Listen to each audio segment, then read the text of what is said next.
Thank you. Am I audible? Yeah, I am. First of all, thank you. Welcome to Fujitsu World Tour in Delhi. This is the first phase, if I'm not wrong, Andy, this is the first place where we're having the Fujitsu World Tour in India. I'm coming for the Fujitsu World Tour in India for the first time. Of course, I've attended a few Fujitsu World Tours outside of India. So, first of all, thank you for coming again. Welcome. I hope you have a fantastic day today.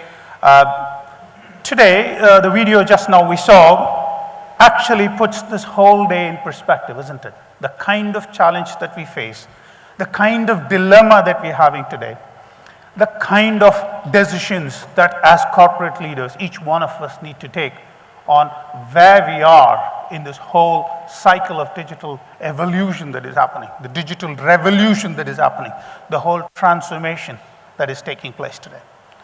So give me a chance to actually take us through what we consider as digital transformation and how we are impacting it in a very societal way, how it is impacting in a very human-centric way, and how Fujitsu is helping transforming some of the biggest enterprises of the world in creating a much more human-centric society. So let me put this in context. When we talk about digital transformation, the biggest question that comes to us is, how do we rapidly bring this whole technology evolution that is happening on the one side, and with some of the great business ideas that we have on the other side, together to thrive in this huge digital world, right? That's the biggest challenge that we have today. And this also brings us to the second question, which is, we've already invested billions of dollars, maybe trillions of dollars in setting up the existing legacy IT infrastructure. And now we have this new thing called digital that is coming into play. How are we going to maintain the existing legacy investments that has gone in, but at the same time enabling our organization to become ready for the future? And this challenge is what is creating this whole transformation. The last word, confidence, is probably one of the biggest issues that we have in today's digital transformation. How can we confidently say that all these billions of dollars of investment that has gone in, all these years of data that we've collected, all these processes that we have put in place on what we call as robust IT systems, how is it going to actually transform itself into a digital or what we call as fast IT systems? So that is the biggest dilemma. Keeping this in context, let me take you through a few things which Fujitsu are trying to do. When it comes to digital, we have identified there are 4 waves that have happened till date. Not happened, happening.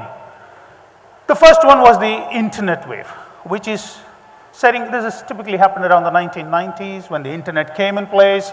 Everybody was starting to get connected. E-commerce started exploding. Because of e-commerce started exploding, a lot of people were starting to actually use internet. It was connecting people. And while this was happening, the second wave began. This was sometime during the 2005, 2006, where the mobile explosion began, right? The device manufacturers started coming up to speed. Rather than mobile phones being used for just speaking to 2 people or sending text messages, we had Facebook come on phone. We had emails come on phone. We had banking transactions come on phone. We had so many things start coming onto phone. So the mobile devices started keeping up with this whole internet evolution that happened. And then let's take a pause here, because we are in the third wave right now. We are on the verge of the end of third wave right now, where we had this new thing called Internet of Things. And I'm going to take a few stories here. I was with a customer who manufactures electric toothbrushes. This was a few months back. And he gave me a very interesting anecdote. And I was surprised when I heard it. He said, our business is not going to survive if we don't transform. I said, okay, I can understand digital transformation coming in, but how is that connected to a toothbrush? And he gave me a very interesting fact. By 2020, the world will have more mobile phones than toothbrushes. Not electronic toothbrushes, toothbrushes. And then he said that we are now building toothbrushes which are Wi-Fi enabled so that we can actually connect it to the internet and we can advise people on how they can actually improve their lifestyle. I was with another customer. I'll take the name of the customer here because it's a good customer. How many of you have heard about a blender called Vitamix? I'm not sure if it has been launched in India. This blender is a beautiful blender. It's got a very powerful motor. It can blend anything and everything, including avocado seeds. They gave me a shake of it. It was very good, by the way. It is a blender which can make ice cream shakes, soups, hot soups, just created by the friction of the motor. It can do beautiful smoothies. It can do everything. So I asked him, how is this going to create a problem for you? They are connecting this using Wi-Fi, using technologies to the internet so that you and me can collaborate. And he can actually come back and say, hey, I've tried a new soup. I have tried a new shake. This has got better calorific value. And they actually are going to advise people saying that you can probably put in this more and it can actually add your protein content of it. Imagine what our lives are going to become when we are going to have so many devices talking to each other and using a platform which 10 years back was called internet. But internet was only an enabling platform. Now, from Internet of Things, I think you saw in the video, there's a conservative estimate of about 50 to 60 billion devices. Remember, that is approximately about 7 devices per human being right now. That is going to get connected to the internet. That is a very conservative estimate. My estimate is by 2020, we will have about 1 trillion devices connected to the internet. And I think it will probably be growing much more. Moving on, what should we do with all this information that is coming from all these devices that is throwing up so much of data, right from your brushing habits to your smoothie drinking habits, right? How to make sensible decisions out of the data that is coming out of this huge plethora of data that is coming from all these devices. That is where the artificial intelligence and robotics are coming into play, where companies like Fujitsu are playing on how can we actually use this data to intelligently analyze and make sustainable decisions for the future. Not just for Fujitsu, also for the society, also for the people who are using it, and also for the whole technology world.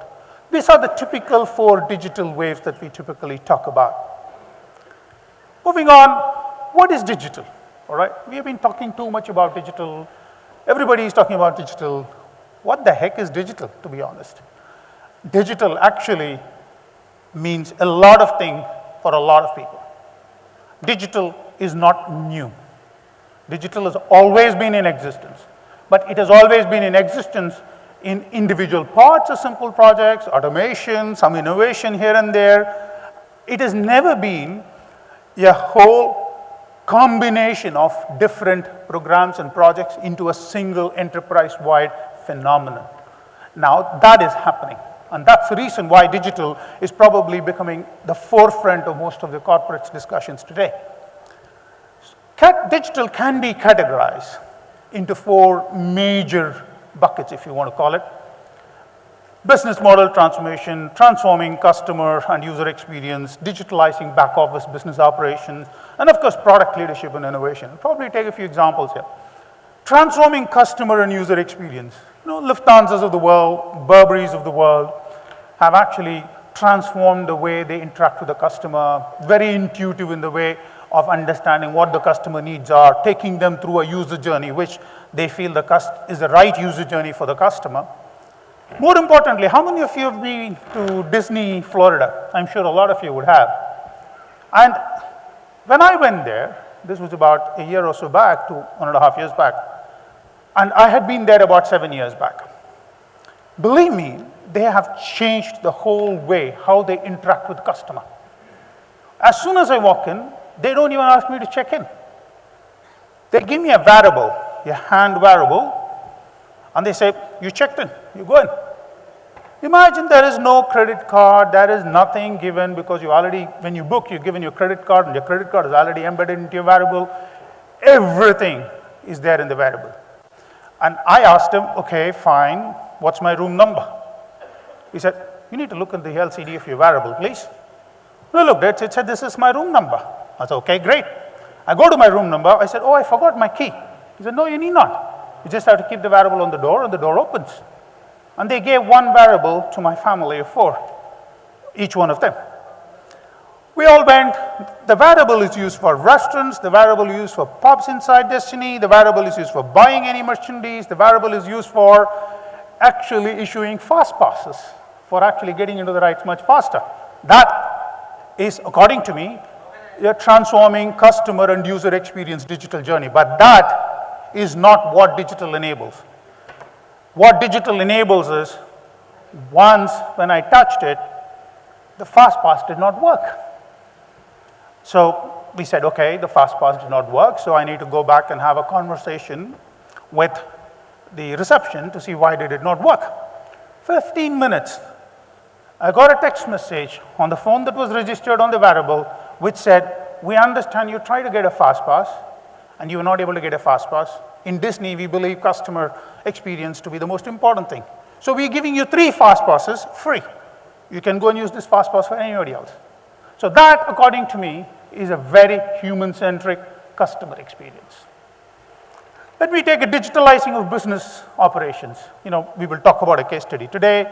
GE has done it, Airbus has done it, on how they want to actually operationalize their for example, maintenance, repair and maintenance, and how they can keep track of the various assets which they are actually sending out for repair and coming back, because these are very, very secure components. You cannot have any changes even to a small extent in any one of these components. So Airbus, and these are 2 examples actually, Airbus and GE are some of the examples who have actually done that. And typically, if you look at it, most of the CIOs, CTOs today are talking about this. How can I automate a lot of my back office processes, because it is taking huge amount of resources from the organization, both financial and manpower wise. The third one which I'd like to talk about is product leadership and innovation. A lot of things have been talked about product, but I would probably say, coming from an IT services industry, I would not want to talk about an Apple or a Tesla. They are product innovation, but I would probably say the most a company has transformed in the last 10 years because of enablement of technology, I personally rate as Amazon. They started off as a retail marketplace. They had no idea of getting into technology. They set up the data center to satisfy their demands for actually fulfilling some of their customer demands for merchandise. From there, they became a marketplace. From marketplace, then they felt there are peaks and troughs in their business. How can they actually monetize the assets which they have created? And that is today is Amazon Web Services. One of the fastest growing, not the one of the fastest growing cloud provider in the world. That, according to me, is product leadership and innovation.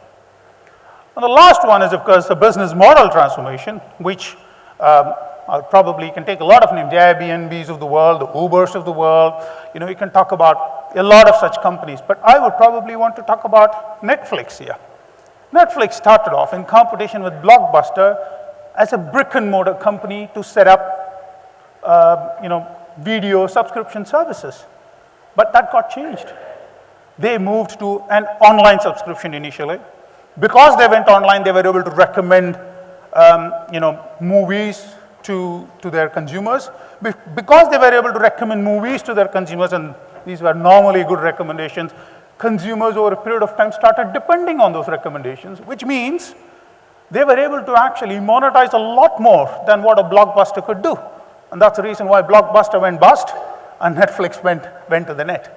And now they've started moving on to the living rooms of people, actually allowing streaming directly into their televisions. That, according to me, is a pure play business model transformation. These are probably the 4 major buckets of what I would like to call are the different ways digital can be perceived. So when we talk about this whole digital thing, how can we actually relate it to the new economy that we are talking about? It is all about connections. It is all about how devices are coming together. It is all about how connected businesses can create more value. Take a car for an example. How many of us knew a car to be a car? It's a very luxurious way of traveling from point A to point B. But today, a car is not being sold as an automobile. Today, a car is being sold as a platform, as a technology platform. You can do your social media on the car gives you a preference, your insurance company takes data from it to actually see what is the kind of risks they have on if you are driving the car, what is the kind of area you live in where there is a geo-mapping that is available. They even are able to find out what is your buying pattern, which grocery stores you go to, which fashion retailer you go to, and actually use this data because of the connections that they are able to make today, because of the 4 waves I talked about, to actually deliver a much better user experience, a much better business model to a car buyer, a car consumer here. Those days are not going to be very far off. When you're actually driving in a car and it's going to say, hey, mister, you've been driving for the last 1.5 hours now. You're going to get tired now. You should probably take a break. There's a Starbucks nearby, and because you've been a Ford customer, a Tesla customer, a Mercedes customer, we have negotiated a deal with Starbucks. You're going to get a 50% off. You want to take it? It's not going to be far. So retailers will now start pushing things into this platform, which we till date know as cars. So every device that you're going to use, everything that you're going to use, right from your blenders to your toothbrush to your cars, everything, to the extent, again, I'm not sure how many of you have heard this. I saw it on a magazine day before yesterday when I was flying over here. Apparel company in India has actually invented what is called as a smart shirt, which has got sensors embedded within the shirt, which can actually say whether you're hot, whether you're sweaty, what is it that you do when you get sweaty, how many steps that you're walking, and they're actually embedding sensors into your shirt to get your personal health information, right? So that, I would say, is really on the bleeding edge right now to actually have this whole number of devices coming in and giving in data. And when we look at how is the market behaving for this, okay, we talked about people, we talked about the changes in trends, we talked about what does this new economy means. So Gartner did a survey, this was in 2016, beginning of 2016, with all the CIOs, with all the CDOs, of both private and public sector. And the question was very simple. What percentage of your revenue is going to be digital? Surprise, surprise. Right now, 22% of revenues for a private sector is coming from digital. But the beauty of it is 42% of public sector, this is a global survey, by the way, 42% of public services are getting their revenue from digital.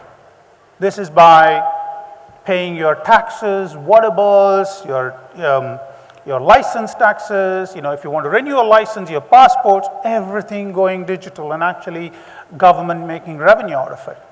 We thought, okay, that's fine. Government must have actually had the money to actually invest on it. What's going to happen in 5 years' time? Private sector is still at about 41% of revenue, which is going to come out of digital, whereas public sector is expected to go up to 77%.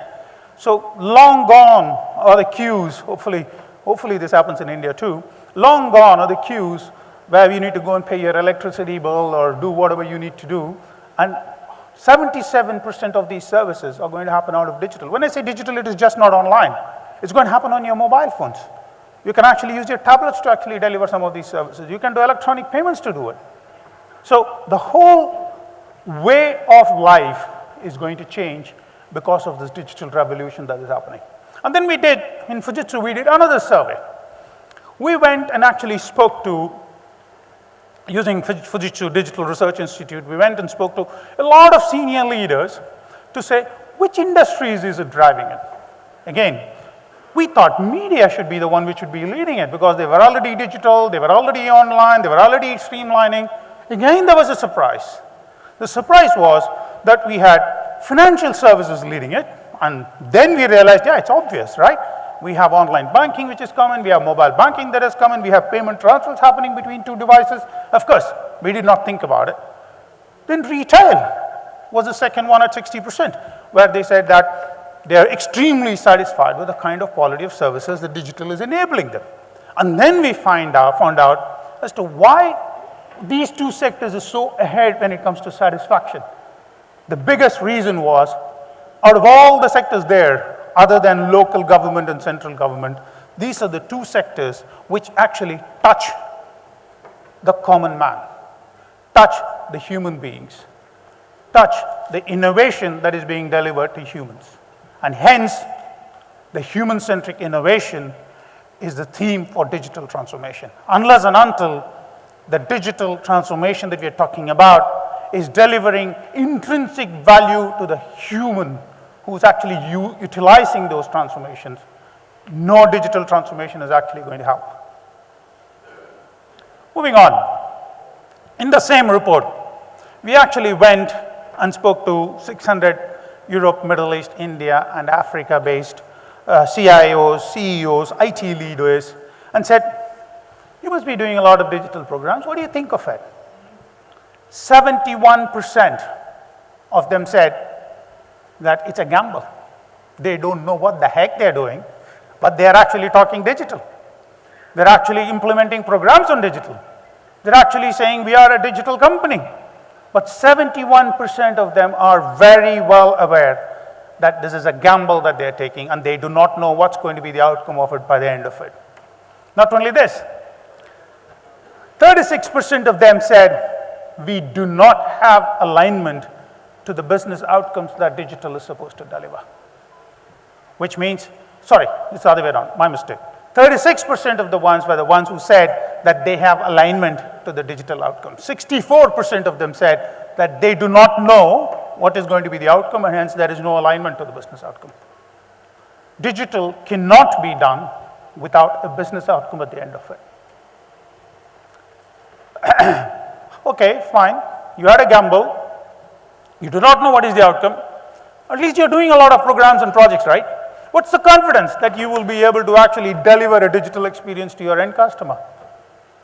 Just 25% are saying, yeah, I think we are okay.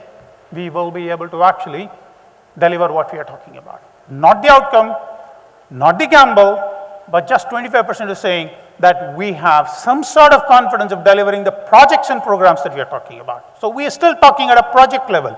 We're still talking at a program level. We are still not talking at a business output or an outcome-based program, outcome-based digital transformation level. Very frightening, isn't it? So what is this whole digital transformation challenge that we have? And why is it that it's such a big enigma to people? If you really look at it, there are old legacy processes. Change is a big problem. You have service providers who do not give confidence. We welcome that because we would like to engage in that play. And most importantly, I think there is a lack of skills to plan the whole story which will actually deliver a business outcome. So, and of course, I'll come back how we are solving this in the next few slides when we actually talk about a few case studies. But the most important thing is that digital is a big challenge. And a lot of people are not realizing it, that we can not undertake a digital transformation program without keeping end-to-end outcomes in mind, without taking the business into mind. And most importantly, digital cannot be done without having a culture change to back it up. A lot of times in my leadership, they all make fun of me because I'm the only guy who goes to a meeting. I know Andy can probably vouch for it. Only guy who goes to a meeting on a t-shirt and a jeans, right? And a lot of times they say, oh yeah, this digital guy is here. So digital is not about wearing a jeans or a t-shirt. Digital is not about carrying a tablet when everybody is carrying a laptop. Digital is not about sending your emails on mobile phones when everybody is using their laptops to do. Digital is here. Digital is about changing the way you think. Digital is about how agile we are to actually answer a customer query. Digital is about how agile we are in transforming a customer landscape. Digital is how we are able to actually help customers to go through this journey to transform the user experience of their end customer. That is digital. The rest is all, to be honest, is noise. Rest is all about technology. Rest is all about products which will anyway come in play. Ultimately, what is required is the human thinking power to change the culture when it comes to digital transformation. And that is what we call as human-centric intelligent society, where our vision is to use these digital technologies only as an enabler to provide a very safe, prosperous, and sustainable world. Sustainability is very, very big in Fujitsu. Just as a byword here, we have been a responsible business of the year for the last 3 years now continuously in UK and Ireland. We are planning to actually propagate this whole responsible business theme across Europe, Middle East, India, and Africa in the coming years. So for us, creating the human-centric intelligent society is more important than actually calling it a technology transformation.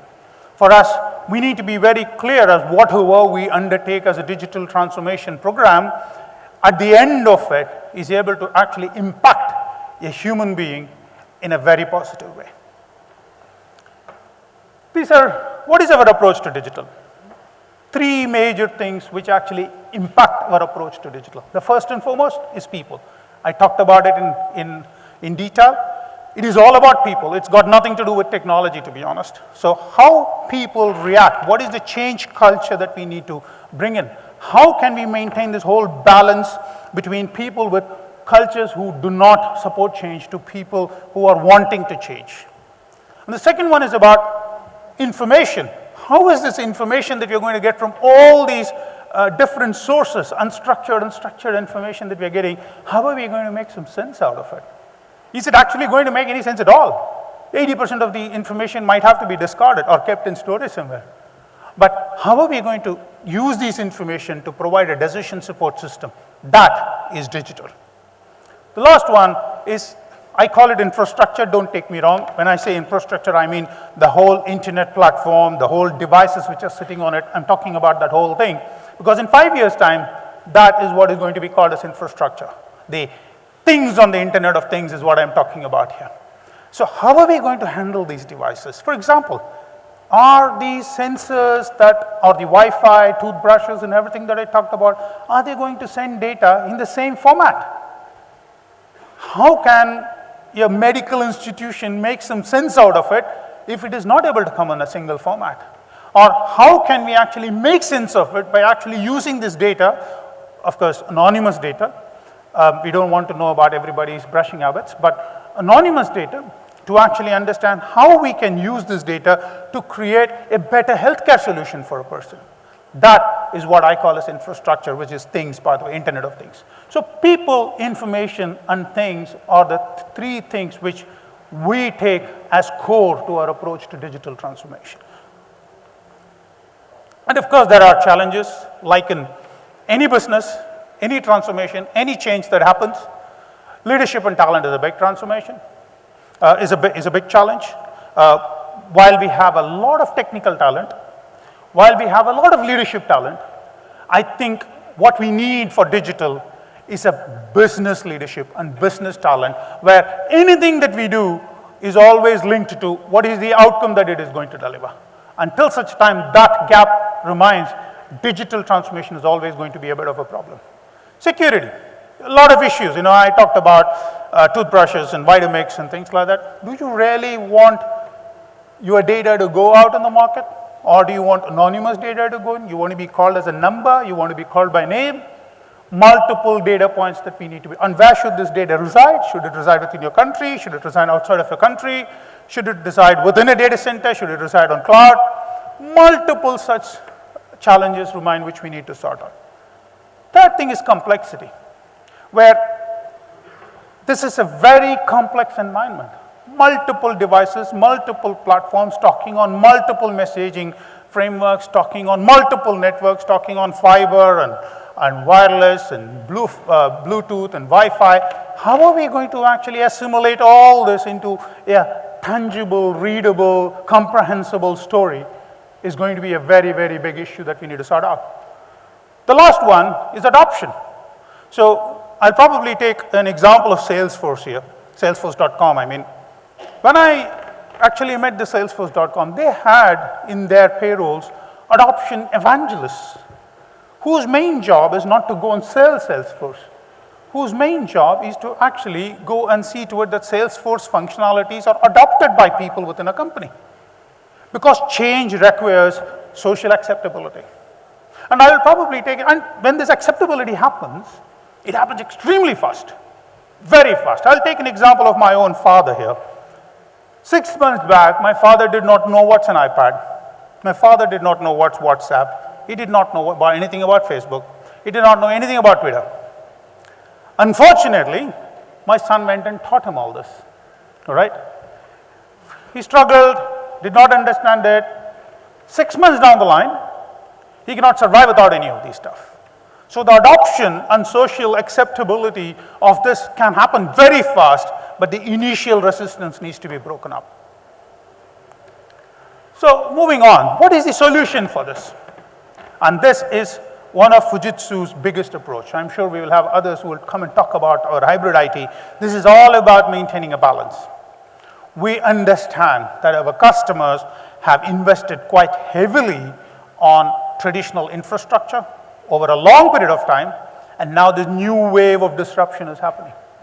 How can they still monetize the existing assets while they enable their organization to become ready for future is what Fujitsu's approach is. And we call it hybrid IT, we call it digitally balanced enterprise, and we call it digital balance, and we call it human-centric innovation. So I'll take a few examples here. I know that I don't want to take much time. This is a leading market retailer. I think they are about 1.2 trillion. They have about 2,500 stores worldwide, 130,000 people. And they're about 1.2 trillion by way of market valuation, and they're about 24 billion by way of sales. Pretty large, pretty big. Nobody to beat them. They are the big elephant when it comes to retail, fashion retail. And then they started saying the market flattening out and slowly going down. When they actually went and found out what's the reason, their online presence was very bad. So, of course, they built up their online presence. They learned their lessons. They built up their online presence. They started becoming okay. The numbers started showing up. And then they said, listen, if we don't disrupt our own business, I don't think we will be able to survive. This is going to be a repetitive cycle.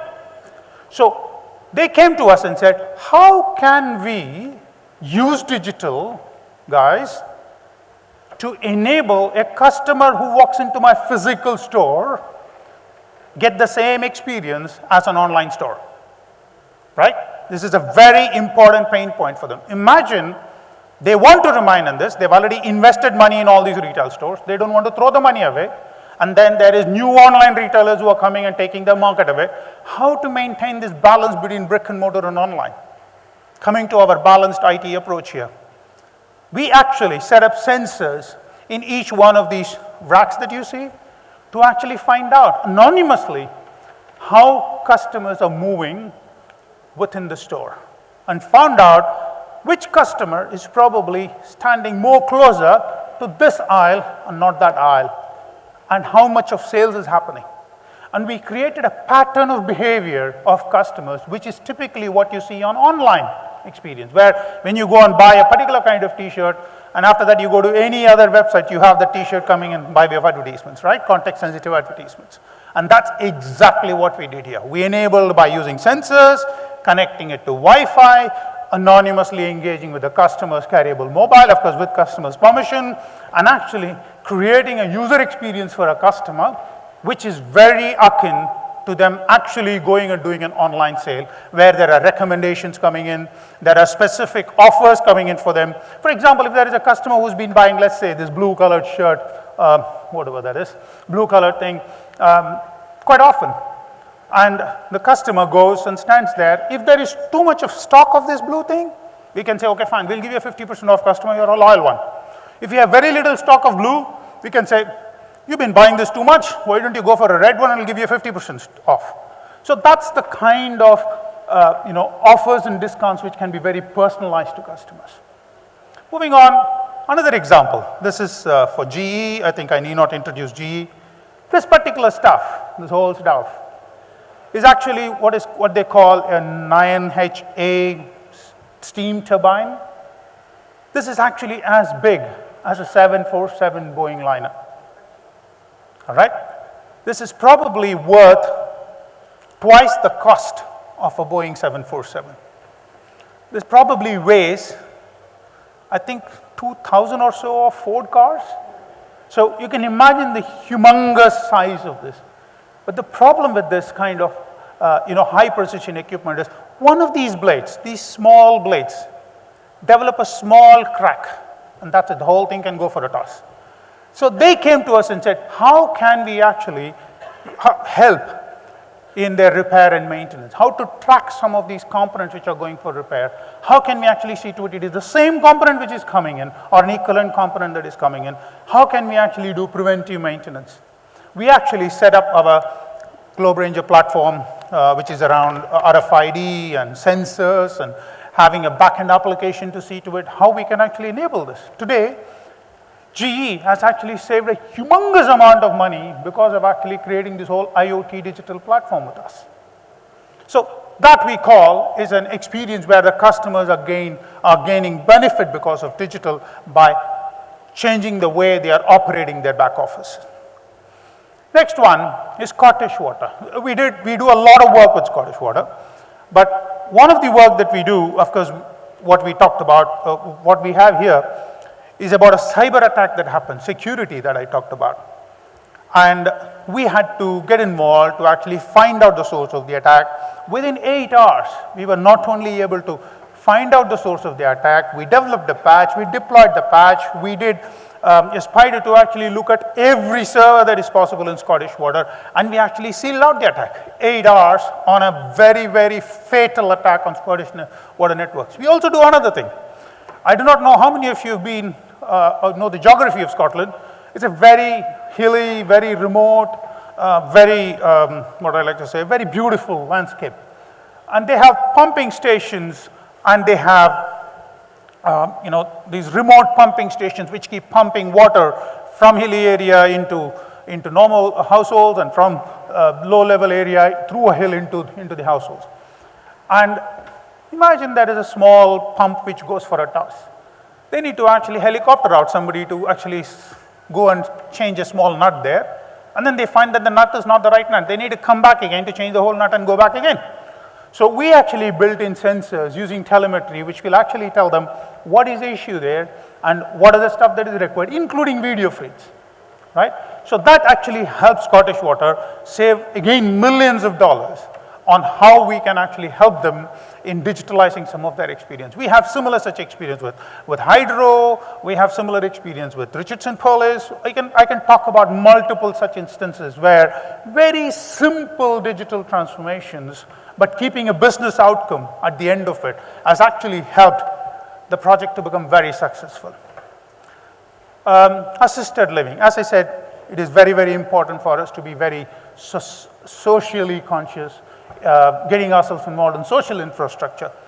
We actually have research going on, and we have implemented it commercially in Ireland, where we are actually helping senior citizens who are not able to take care of themselves in actually anonymously having sensors. Of course, you can't see their visual faces, you will not be able to know their physical characteristics, to find out whether they are actually moving in their house or not. Whether, they have variables and everything, whether their vital statistics are actually doing the right things or not, and as should medical assistance be sent across to them. So this is what we call as assisted living, which we enable people to actually have a much better lifestyle. And this is what we call human-centric innovation. Yeah, this is a very good one. So that is, I don't know the name of this university. I think it's called Todai in Tokyo. Tokyo Institute of Mathematics and Statistics is one of the most difficult mathematical institutions in the world. And they call this Todai. And they have examinations which are what is called as cognitively predictive, which means that based on how well you answer the previous question, this next question is going to become much more difficult, all right? And if you answer that question well, the next question is going to become much more difficult.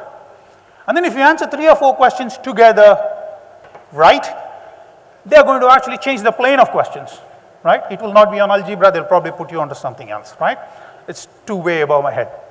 So we actually developed the robotics to actually go and take that exam, right? Nobody else has done this. This is better than any supercomputer that we have known. This is actually robotics understanding the algorithm behind this. And we have consecutively for the last 3 years taken this entrance examination, and we have gained admission. So the robo has gained admission in one of the most difficult mathematical and statistical institutes in Tokyo by using software. The reason why I'm trying to say is that it is starting to mimic human intelligence. It is starting to mimic how we humans are thinking, starting to mimic our brain. And that is what we call as human-centric innovation. Last one, I think. Very peculiar problem in a place like UK. They have very great rail network, rail infrastructure. You can go and buy tickets from the stations. But typically in the morning hours, I'm sure people who have lived in UK would be able to empathize with this. You have a huge queue standing in the railway stations to buy tickets.